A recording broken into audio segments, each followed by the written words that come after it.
July 30 പുലർച്ചെ 12:45 വെള്ളാർമല പുഞ്ചിരിമട്ടത്ത് ആദ്യ ഉരുൾപൊട്ടലുണ്ടാകുന്നത്. സമുദ്രനിരപ്പിൽ നിന്നും 1085 മീറ്റർ ഉയരത്തിലുള്ള പ്രദേശമാണിത്.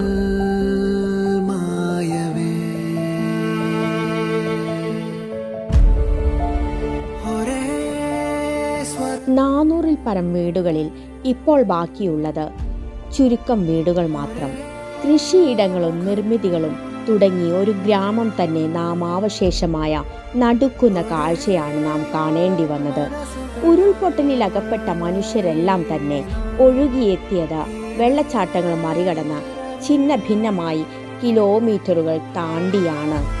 പൊട്ടിച്ചിതറിയ ശരീരഭാഗങ്ങൾ കരുതലോടെ പെറുക്കിയെടുത്ത് എല്ലാ ബഹുമാനത്തോടെയും സംസ്കരിച്ച ഒരു പറ്റം കരുത്തുറ്റ മനുഷ്യരിവിടെയുണ്ട്. അതോടൊപ്പം സ്നേഹമായി, കരുണയായി, കരുതലായി ദുരിതാശ്വാസ ക്യാമ്പുകളിലേക്ക് ഒഴുകിയെത്തിയ ധനസഹായവും കൈമേയ് മറന്നുള്ള വിഭവ സമാഹരണവും സമാനതകളില്ലാത്തതാണ്. യുവാക്കൾ വഴിതെറ്റുകയാണ് എന്ന് പരിതപിക്കുന്നവർക്ക് പ്രതീക്ഷ നൽകുന്ന കാഴ്ചയാണ് വയനാട്ടിലെ ദുരിതാശ്വാസ ക്യാമ്പുകളിൽ കാണാനായത്. രാവും പകലും തളർന്നിരിക്കാതെ ഊർജ്ജസ്വലരായ യുവത്വം പുത്തനുണർവേകുന്നു. പ്രകൃതി ദുരന്തങ്ങളെ തടുക്കാൻ മനുഷ്യനാവില്ല, നഷ്ടങ്ങൾ നികത്താനും. പക്ഷേ അടിയന്തര സാഹചര്യങ്ങളിൽ ഒരുമിച്ചൊന്നായി പ്രവർത്തിച്ച് ശേഷിക്കുന്നവർക്ക് ആശ്വാസമാവാൻ കഴിയണം നമുക്ക്.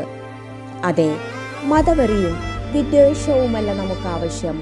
ഐക്യവും പരസ്പര ബഹുമാനവും കരുതലും വകവെച്ച് കൊടുക്കുകയും അതനുഭവിക്കുകയും ചെയ്യുന്നതു തന്നെയാണ് സ്വാതന്ത്ര്യം.